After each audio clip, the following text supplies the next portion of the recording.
हिमाचल गुलाटी गुंबद। और आगे बढ़ने से पहले एक नजर सुर्खियों की तरफ। 7 मई को होने वाले तीसरे चरण के मतदान के लिए धुआंधार प्रचार जारी। प्रधानमंत्री महाराष्ट्र के कोल्हापुर और गोवा में वॉस्को शहर में करेंगे जनसभा। वहीं अमित शाह गुजरात में संभालेंगे चुनावी कमान।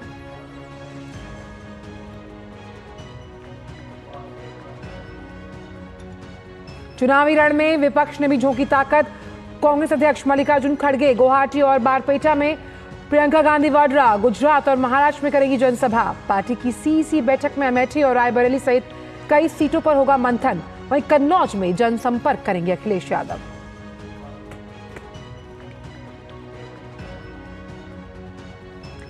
संदेशखाली में हथियार मिलने के बाद एक बार फिर राजनीतिक गलियारों में हलचल हुई तेज। भाजपा ने ममता सरकार पर लगाए गंभीर आरोप। तृणमूल कांग्रेस को आतंकवादी संगठन घोषित करने की मांग। चुनाव के दिन छापेमारी को लेकर टीएमसी ने चुनाव आयोग से की शिकायत। नैनीताल के जंगलों में लगी भीषण आग पर पाया गया काबू। आग बुझाने के लिए भारतीय वायुसेना ने MI-17 हेलीकॉप्टर की ली मदद। मुख्यमंत्री पुष्कर सिंह धामी ने बुलाई बैठक।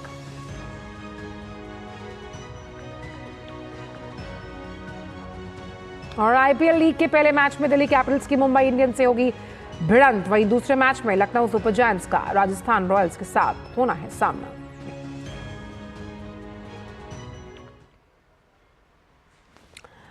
और आइए अब खबरों में सबसे पहले बात करते हैं 24 की चुनौती से जुड़ी हुई।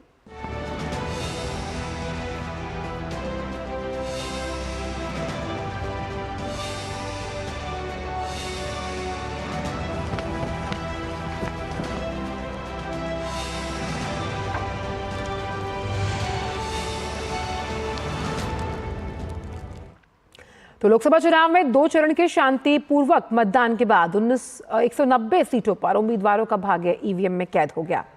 बाकी बचे 5 चरण के लिए सभी पार्टियों ने एड़ी चोटी का जोर लगा दिया। देश भर में भारतीय जनता पार्टी का धुआंधार प्रचार अभियान जारी है। बीजेपी के स्टार प्रचारक प्रधानमंत्री आज महाराष्ट्र और गोवा के चुनावी दौरे पर रहेंगे। प्रधानमंत्री शाम 5 बजे महाराष्ट्र के कोल्हापुर लोकसभा क्षेत्र में एनडीए प्रत्याशी के पक्ष में जनसभा को संबोधित करेंगे। तो वहीं शाम में ही दक्षिण गोवा में बीजेपी उम्मीदवार के समर्थन में विशाल जनसभा को संबोधित करने का कार्यक्रम है। तीसरे चरण में 11 राज्यों और केंद्र शासित प्रदेशों की 94 सीटों पर 7 मई को मतदान होना है। बीजेपी नेताओं का धुआंधार प्रचार जारी है। पार्टी के वरिष्ठ नेता और केंद्रीय गृह मंत्री अमित शाह आज गुजरात के चुनावी दौरे पर रहेंगे। अमित शाह राज्य में 3 जनसभाएं और 1 रोड शो करने वाले हैं। वे पोरबंदर में एक जनसभा को संबोधित करेंगे। इसके बाद दोपहर 1:30 बजे भरूच और फिर 3 बजे पंचमहल लोकसभा क्षेत्र में जनसभा को संबोधित करने का कार्यक्रम है। केंद्रीय मंत्री शाम 4:30 बजे वडोदरा में एक रोड शो में भी शामिल होंगे। लोकसभा चुनाव में कांग्रेस भी पूरे दमखम के साथ प्रचार में जुटी हुई है। पार्टी अध्यक्ष मल्लिकार्जुन खड़गे लगातार चुनावी रैलियों को संबोधित कर रहे हैं। वे आज असम दौरे पर रहेंगे, जहां वे गुवाहाटी में एक प्रेस कॉन्फ्रेंस को संबोधित करेंगे। इसके बाद कांग्रेस अध्यक्ष बारपेटा में एक चुनावी सभा को भी संबोधित करेंगे। वहीं पार्टी महासचिव प्रियंका गांधी वाड्रा भी लगातार चुनावी सभाएं कर रही हैं।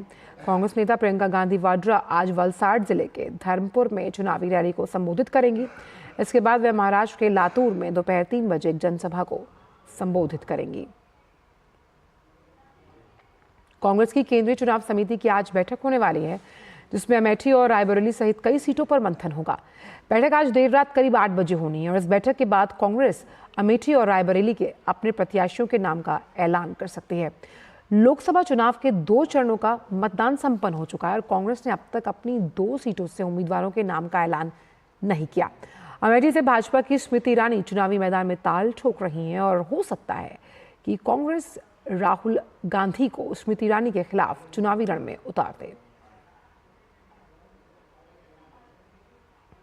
लोकसभा चुनाव के बाकी 5 चरणों के मद्देनजर सभी राजनीतिक दल पूरी ताकत के साथ चुनाव प्रचार के लिए मैदान में उतर आए हैं। पार्टियां मतदाताओं को लुभाने के लिए कोई भी कोर कसर नहीं छोड़ना चाहती। विपक्षी पार्टियां पूरे दमखम से चुनाव प्रचार में जुट गई हैं। समाजवादी पार्टी के अध्यक्ष अखिलेश यादव यूपी में चुनावी प्रचार करेंगे। वहीं बसपा के नेता आकाश आनंद भी जनमत साधने के लिए जनता के बीच जाएंगे। इंडी गठबंधन के घटक दल राष्ट्रीय जनता पार्टी के नेता तेजस्वी यादव ने भी बिहार में चुनाव प्रचार तेज कर दिया। आम चुनाव के तीसरे चरण में उत्तर प्रदेश, मध्य प्रदेश, बिहार, महाराष्ट्र और कर्नाटक समेत गुजरात की सभी सीटों के लिए मतदान किए जाएंगे। वहीं ईवीएम पर सुप्रीम कोर्ट के फैसले पर भाजपा नेता शहजाद पूनावाला ने विपक्ष पर निशाना साधा। उन्होंने कहा कि जब कांग्रेस चुनाव जीत जाती है तो ईवीएम ठीक होता है, लेकिन जब कांग्रेस चुनाव हारती है तो ईवीएम पर सवाल उठाए जाते हैं। ईवीएम का बहाना बना रहे थे। दरअसल ये ईवीएम बहाना है। जब हार होती है तो परिवार को बचाना है, इसलिए संवैधानिक संस्थाओं पर सवाल उठाना है। ये लोग अंबेडकर जी का और संविधान का विरोध करने वाले लोग हैं और आज इनको बताना चाहिए कि इनकी जो हिपोक्रेसी है कि तेलंगाना में चुनाव होता है, जीतते हैं तो ईवीएम ठीक होती है, पंजाब में ईवीएम ठीक होती है, पर जब केंद्र में चुनाव हारने वाले हैं तब ईवीएम खराब हो जाती है। आज ऐसे लोगों को एक जवाब देने का काम सुप्रीम कोर्ट की तरफ से हुआ है। तो ये थी 24 की चुनौती से जुड़ी तमाम बड़ी खबरें।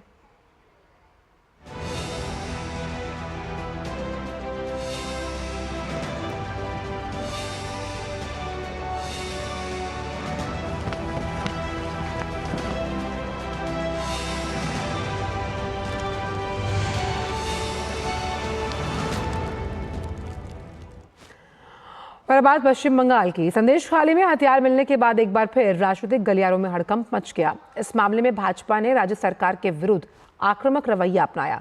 पश्चिम बंगाल भाजपा के अध्यक्ष सुकांत मजूमदार ने आरोप लगाया है कि जो टीएमसी नेता हैं उनके घर से हथियार मिले थे जो कि विदेशी हैं।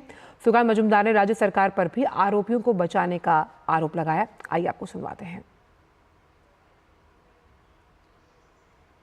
ये जो हथियार की जखीरा बरामद हुआ है एक टीएमसी के लीडर के रिलेटिव के घर से हुआ है, तो क्यों एक लाके रखा गया था तो वो लोग ही बता पाएंगे। इसको पकड़ के संदेशखाली के जो बेताज बादशाह रहे हमारे शेख शाहजहां, इनको पकड़ना चाहिए। पश्चिम बंगाल विधानसभा के नेता प्रतिपक्ष शुभेंदु अधिकारी ने कहा कि संदेशखाली में बरामद विस्फोटक का इस्तेमाल एंटी नेशनल गतिविधियों में हो रहा था। शुभेंदु अधिकारी ने टीएमसी पर प्रतिबंध लगाने और उसे आतंकी संगठन घोषित करने की मांग की है। साथ ही ये भी कहा कि इसके लिए सिर्फ और सिर्फ ममता बनर्जी जिम्मेदार हैं। এবং আরডিএক্স এর মতো বিস্ফোরক যেটা ভয়ঙ্কর দেশবিরোধী কাজে ব্যবহৃত হয় এবং হিজবুল মুজাহিদিন আইএস এর মতো গুন্ডারা ইন্টারন্যাশনাল টেররিস্টরা করে। তৃণমূল কংগ্রেসকে ব্যান ডিক্লেয়ার করে টেররিস্ট অর্গানাইজেশন হিসেবে ঘোষণা করার দাবি করছি। তৃণমূল কংগ্রেস এবং সিমি বা পিএফআই এর সঙ্গে কোনো তফাৎ নেই, আজকে প্রমাণ হয়ে গেছে। Mamata Banerjee soul responsible. BJP के वरिष्ठ नेता और केंद्रीय मंत्री गिरिराज सिंह ने भी संदेशखाली में भारी मात्रा में हथियार मिलने पर पश्चिम बंगाल में राष्ट्रपति शासन लगाने की मांग की है। पश्चिम बंगाल की जो सरकार है वो अपराधियों से घिरी हुई सरकार है। वहां अपराधियों के बलबूते पर ममता जी की सरकार चल रही है। इतने हथियार मिलते हैं। ममता सरकार को तो एक तरह से वहां राष्ट्रपति शासन लगा देनी चाहिए जिस ढंग का कारनामा वो कर रहे हैं। संदेशखाली में ईडी अधिकारियों पर हमले के मामले में सीबीआई ने कल कई स्थानों पर छापेमारी की। जानकारी के मुताबिक सीबीआई ने इन छापों में बड़ी मात्रा में गोला बारूद और हथियार बरामद किए। इसके बाद एनएसजी की एक बम निरोधक टीम भी संदेशखाली के अगरहाटी गांव पहुंची थी। संदेशखाली में दिन भर चली तलाशी के दौरान सीबीआई ने हथियार और कारतूस बरामद किए। सीबीआई की ओर से जारी प्रेस रिलीज में तस्वीरों के साथ दावा किया गया कि हथियारों के साथ कुछ दस्तावेज भी बरामद किए गए। जेल में बंद तृणमूल नेता शाहजहां का सचित्र पहचान पत्र भी मिला। सीबीआई ने बताया कि 3 विदेशी रिवॉल्वर, एक भारतीय रिवॉल्वर, कोल्ट कंपनी द्वारा निर्मित पुलिस द्वारा इस्तेमाल की जाने वाली एक रिवॉल्वर, एक विदेशी पिस्तौल और एक घरेलू बंदूक और बड़ी संख्या में कारतूस बरामद किए गए हैं। वहीं इस मामले में टीएमसी ने पश्चिम बंगाल के मुख्य निर्वाचन अधिकारी को पत्र लिखकर चुनाव के दिन संदेश खाली में छापेमारी करने के लिए सीबीआई के खिलाफ शिकायत की है।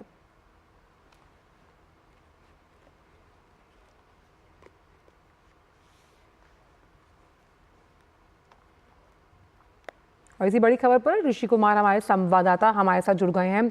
ऋषि, जिस तरह से टीएमसी ने पत्र लिखकर शिकायत की है और अपने पत्र में ये बताने की कोशिश की कि कहीं ना कहीं जिस तरह से ये पूरी कार्रवाई उसको अंजाम दिया गया, इसका असर चुनावों पर भी पड़ेगा, इस पर चुनाव आयोग की तरफ से क्या प्रतिक्रिया आई है? ये जो शिकायत है टीएमसी की तरफ से जो पश्चिम बंगाल में जो स्टेट इलेक्शन ऑफिसर हैं, चीफ स्टेट इलेक्शन ऑफिसर, उनको ये की गई है। साफ तौर से वहाँ पर उन्होंने ये शिकायत दर्ज कराई है कि इसमें चुनावों को प्रभावित करने की संभावना है और इसी वजह से उन्होंने सीबीआई के खिलाफ ये कंप्लेंट की है। लेकिन मसला ये बनता है कि क्या सीबीआई को कभी भी पार्टी बनाया जा सकता है, क्योंकि चुनाव आयोग में जो भी कंप्लेंट्स जाती हैं वो आचार संहिता के उल्लंघन और राजनीतिक दलों के खिलाफ जाती हैं। अब ऐसे में इस मामले में अभी जो हमारी चुनाव आयोग में बात हुई, उन्होंने कहा कि ये कंप्लेंट्स पश्चिम बंगाल में आई है और उसके बाद इस पर केंद्रीय चुनाव आयोग के पास जब ये संज्ञान आएगा उस समय इस पर स्थिति को स्पष्ट किया जाएगा। अभी फ़िलहाल उन्होंने इस पर कोई भी कमेंट करने से मना किया है। लेकिन इस पूरे मसले को अगर हम देखें तो कह सकते हैं कि इस तरीके की कंप्लेंट्स क्या लीगल हो सकती हैं, ये एक बड़ा मुद्दा है, क्योंकि लॉ एंड ऑर्डर एक स्टेट इशू है और इसमें हमेशा कानून का जो रूल ऑफ लॉ का जो इस्टेब्लिशमेंट है वो किसी भी परिस्थिति में इस्टेब्लिश किया जाना, ये हमारे संविधान की मूल संकल्पना है। और चुनाव हो या ना भी हो, ऐसी स्थिति में जबकि जो रूल ऑफ लॉ है वो हमेशा इस्टेब्लिश रहता है। अगर कोई क्राइम होता है तो उसके खिलाफ कार्रवाई होती है। अब अगर सीबीआई को वहाँ पर हथियार मिले हैं, वो विदेशी हथियार हैं, तो उनका क्या कोई टेरर लिंक है, विदेशों से क्या संबंध है, इसको सिर्फ और सिर्फ कानूनी दृष्टिकोण से देखा जाना चाहिए, ना कि राजनीति के दृष्टिकोण से। यही एक मसला है जो कि अभी चुनाव आयोग इस पर कोई भी संज्ञान लेगा, इस कंप्लेंट को किस तरीके से लेता है, वो इसे खारिज करता है या इस मसले में कोई आगे की कार्रवाई करने से पहले किसी संबंधित पक्ष को नोटिस करता है, ये आयोग का अधिकार है और आयोग इस पर फैसला लेगा। लेकिन ये जो पूरा का पूरा मसला है, ज़रूर इस कंप्लेंट के बाद जो टीएमसी ने वहाँ की राजनीति में एक ऐसा मसला डालने की कोशिश की है जो कि कानून से जुड़ा हुआ है, लॉ एंड ऑर्डर से जुड़ा हुआ है। जी ऋषि, खास तौर पर अगर चुनाव आयोग की बात की जाए, इस तरह की जब शिकायत आती है तो चुनाव आयोग जब इस पर कोई फैसला या अपनी प्रतिक्रिया देता है तो ये देखना बहुत महत्वपूर्ण होगा कि क्या ये राजनीति से प्रेरित तो नहीं है। इस लिहाज से अगर कुछ मामलों के बारे में हम जानकारी चाहें तो किस तरह से फैसला लिया जाता है? देखिए, चुनाव आयोग जब चुनाव कराता है तो चुनाव आचार संहिता के अंतर्गत जो कार्यवाही होने लायक होती है उन्हीं पर करता है। अब मान लीजिए कोई व्यक्ति है, अगर उसने कोई अपराध किया है और चाहे वो उम्मीदवार ही क्यों ना हो, अगर उसके खिलाफ कोई 302 में अगर एफआईआर होती है तो क्या उसे अरेस्ट नहीं किया जाएगा? उसे अरेस्ट किया जाएगा। तो ये जो मसला है ये इस तरीके से कानून से जुड़ा हुआ मसला है। अब देखना होगा कि आयोग इस पर किस तरीके से संज्ञान लेता है, इसको खारिज करता है या इस पर कोई नोटिस देता है या जानकारी लेता है या टीएमसी से ही खुद पूछता है कि आपने किन साक्ष्यों के आधार पर, किन तथ्यों के आधार पर ये कंप्लेंट भेजी है। ये तो आयोग को ही तय करना है। लेकिन इतना ज़रूर है कि ये जो पूरा का पूरा मसला है रूल ऑफ लॉ से जुड़ा हुआ है, इसको किसी भी राजनीति से प्रेरित, क्योंकि इसमें किसी भी राजनीतिक दल का इन्वॉल्वमेंट नहीं है, किसी नेता का इन्वॉल्वमेंट नहीं है, बल्कि एक एजेंसी जो कि कानून के दायरे में रहकर जो भी काम करती है उसका इन्वॉल्वमेंट। बिल्कुल। और टीएमसी का जिस तरह से एक निष्पक्ष और स्वतंत्र एजेंसी पर इस तरह का आरोप लगाना है वो कहीं ना कहीं उसकी बौखलाहट को दर्शाता है। बहुत बहुत शुक्रिया ऋषि इन तमाम जानकारियों को हमसे साझा करने के लिए। और वापस बात करते हैं पश्चिम बंगाल की ही, जहां पर मेदिनीपुर निर्वाचन क्षेत्र से भाजपा उम्मीदवार अग्निमित्रा पॉल ने संदेश खाली में हुए सीबीआई के छापे में मिले हथियारों के जखीरे पर टीएमसी के खिलाफ निशाना साधा है। एनएस जी को आके संदेश खाली का शेख शाहजहां का गुंडा लोगों का घर से आरडीएक्स, मॉडर्न राइफल, मॉडर्न पिस्तौल, आर्म्स, एम्यूनिशन, इसको उद्धार करना पड़ा। ममता बनर्जी, आप तो पुलिस मंत्री है, आपका पुलिस क्या कर रहा था? सो रहा था क्या? आज पता चला कि आज किस लिए ईडी और सीबीआई को संदेश खाली में घुसने नहीं दे रहे थे। अब क्या सोच रहे थे, ये सब जो आर्म्स एंड एमुनिशंस है इसको इस्तेमाल करके आप सारे बंगाल में टेरर के करेंगे और इन लोग को काम पे लगा के आप वोट करवाएंगे। और आइए अब आपको टाइमलाइन के जरिए समझाने की कोशिश करते हैं कि संदेश खाली में कब क्या क्या हुआ है। तो बात करते हैं फरवरी की, जब फरवरी 9 महिला प्रदर्शनकारियों का आरोपी हजरा है उसकी संपत्ति पर हमला किया गया। और 10 फरवरी की अगर बात की जाए तो मामले में उत्तम सरदार की ही गिरफ्तारी हुई। दोनों ही ये टीएमसी के बड़े नेता हैं। 12 फरवरी की अगर बात की जाए तो केंद्रीय मंत्री स्मृति ईरानी ने आरोप लगाया। और 13 फरवरी का अगर जिक्र किया जाए तो स्मृति ईरानी ने यह आरोप लगाया था कि हिंदू महिलाओं का वहां पर बलात्कार किया गया। 13 फरवरी को महिला पुलिस टीम ने संदेशखाली गांव का दौरा किया था और 10 सदस्यों की महिला पुलिस टीम ने संदेशखाली गांव का दौरा किया। और 14 फरवरी को लोकसभा की विशेष अधिकार समिति का जो अधिकारी हैं उन्होंने नोटिस जारी किया और बंगाल के कई अधिकारियों को ये नोटिस भेजा गया था।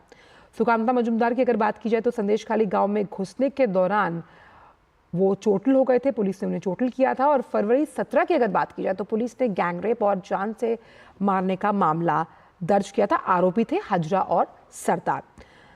वहीं 18 को शिवा प्रसाद हजरा को पुलिस ने गिरफ्तार किया था और लॉकेट चटर्जी का ये मानना था कि महिलाओं के साथ अत्याचार हुआ है।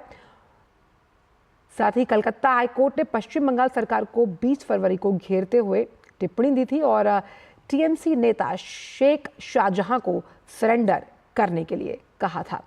21 फरवरी बंगाल के डीजीपी ने कहा कि हर शिकायत को पुलिस सुनेगी और उचित कार्रवाई की जाएगी। और वहीं 22 फरवरी को ग्रामीणों ने कब्जाए गए बच्चों के पार्क को भी मुक्त करवाया। बात अगर शाहजहां शेख के गैंग के सदस्यों से की जाए तो उन्होंने ही उस पार्क पर कब्जा किया था। और फरवरी 23 को संदेशखाली में हिंसक प्रदर्शन हुआ जिसमें इन तमाम टीएमसी नेताओं की जो संपत्ति थी उसे गांव वालों ने आग के हवाले कर दिया था। 24 फरवरी को टीएमसी नेताओं ने, जो उनका दल था, उसने गांव का दौरा किया जिसमें राज्य सरकार के मंत्री भी शामिल थे और आश्वासन दिया गया लोगों को कि जो दोषी हैं उनके खिलाफ सख्त से सख्त कार्रवाई की जाएगी, एक्शन लिया जाएगा। टीएमसी महासचिव ने कहा कि पार्टी शाहजहां का बचाव नहीं कर रही है। अभिषेक बनर्जी ने यह भी कहा कि हाईकोर्ट ने गिरफ्तारी पर रोक लगाई है। वहीं फरवरी 26 को कोर्ट ने कहा कि शाहजहां शेख की गिरफ्तारी पर कोई रोक नहीं और कोर्ट ने गिरफ्तारी पर रोक नहीं लगाई है, ये स्पष्ट किया जाए। और 27 फरवरी को राज्यपाल सीवी आनंद ने राज्य सरकार से रिपोर्ट मांगी थी। 72 घंटों में रिपोर्ट फाइल करने के लिए कहा था। उन्होंने कहा कि आदिवासी लोगों की संपत्ति कोई नहीं छीन सकता, यह ममता बनर्जी का कहना था। फरवरी 28 को हाईकोर्ट ने शुभेंदु अधिकारी को संदेशखाली गांव जाने की अनुमति भी दी थी।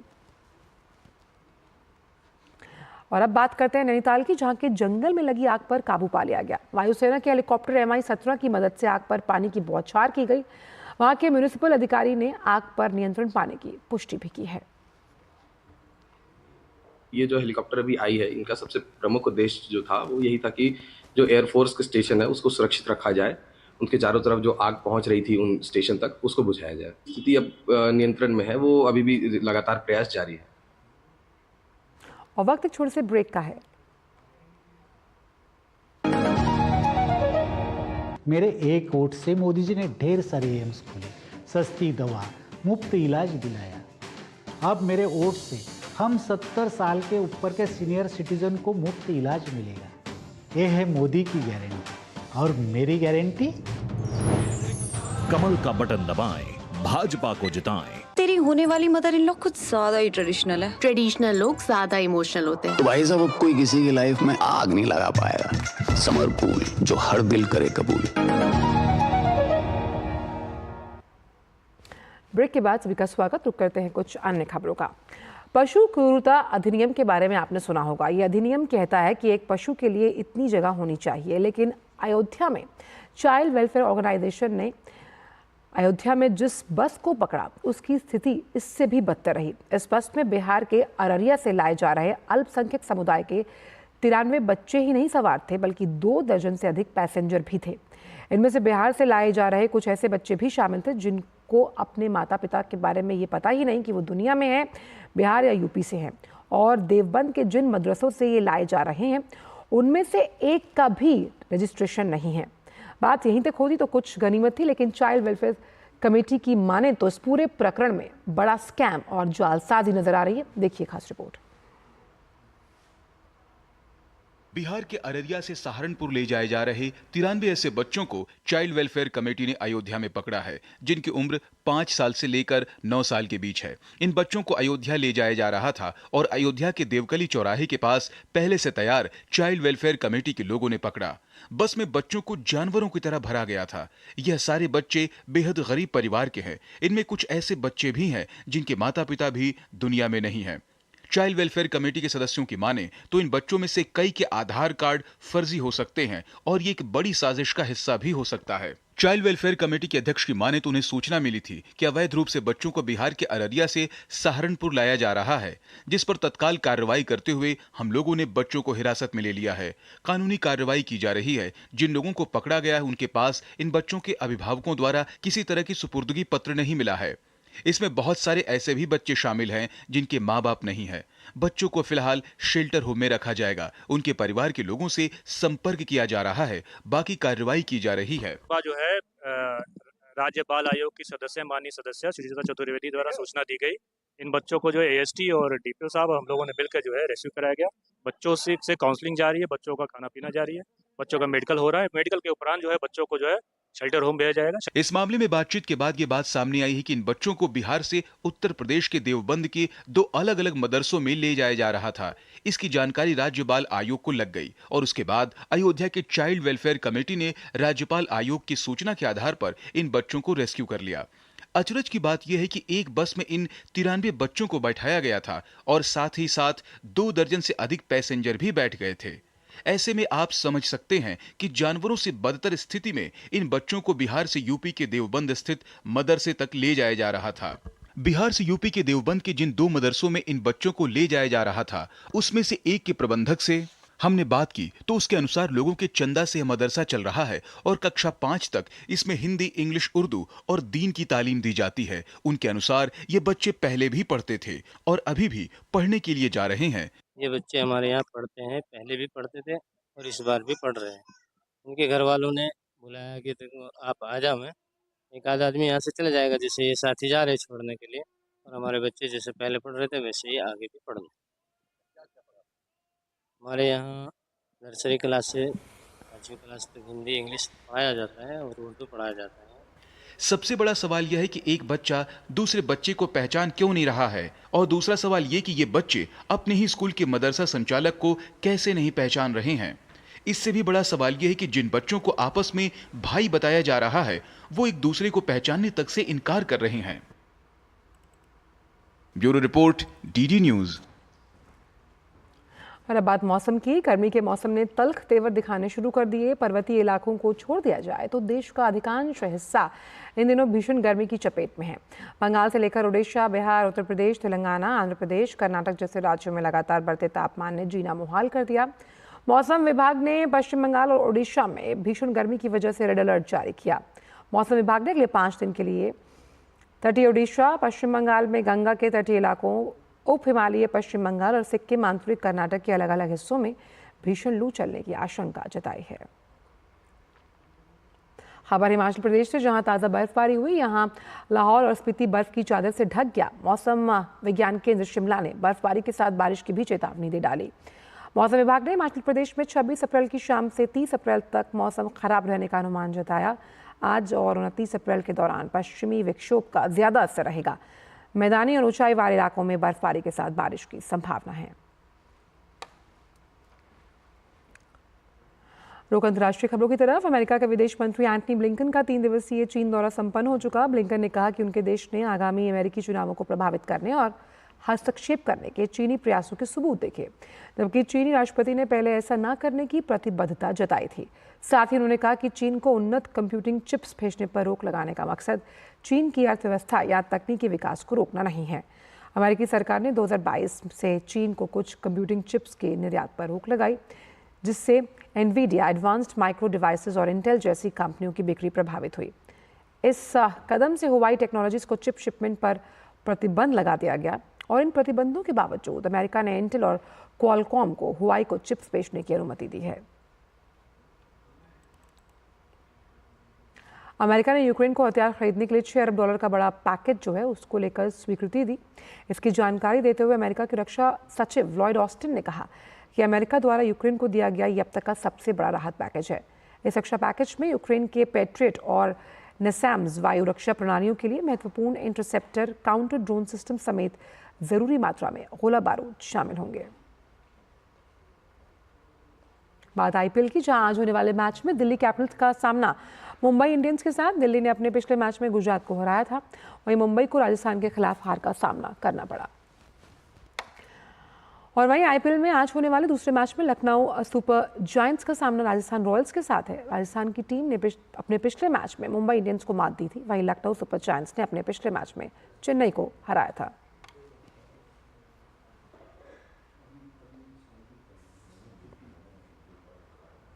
आपको सीधे ले चलते हैं बीजेपी हेडक्वार्टर, जहां राष्ट्रीय अध्यक्ष जेपी नड्डा इस वक्त प्रेस कॉन्फ्रेंस कर रहे हैं।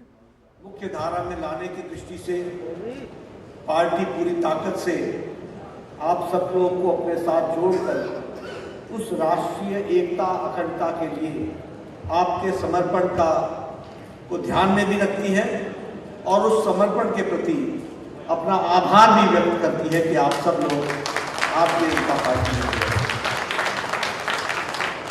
मित्रों, हम जानते हैं कि हमारे सिख भाइयों ने किस तरीके से देश के लिए अपनी कुर्बानी दी, देश के लिए बलिदान हुए,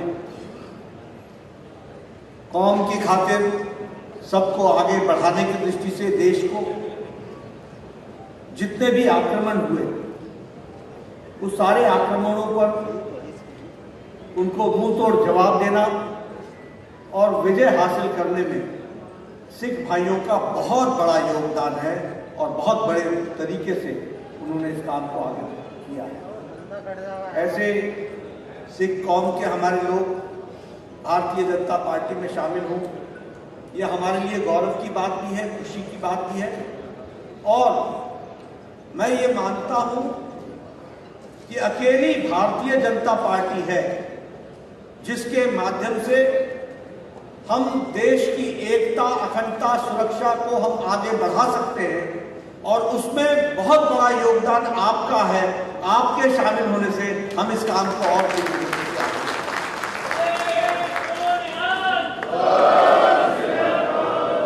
मैं आपका ज्यादा समय नहीं लूंगा, लेकिन एक बात जरूर बताना चाहूंगा कि सिख कौम के बारे में सब लोगों ने राजनीति करने की दृष्टि से तो बड़े बड़े वायदे भी किए, बहुत बड़ी बड़ी बातें भी कही और सिख भाइयों को अपने साथ जोड़ने के लिए हर तरीके के प्रलोभन भी देने का प्रयास है, लेकिन सिख सुन रहे थे भाजपा राष्ट्रीय अध्यक्ष जेपी नड्डा को, जो साफ तौर पर आज बता रहे थे कि 100 से ज़्यादा जो लोग हैं जो दिल्ली गुरुद्वारा प्रबंधन कमेटी से जुड़े हैं वो आज भाजपा में शामिल हो रहे हैं। और फिलहाल समाचारों में इतना ही, दीजिए इजाज़त, नमस्कार।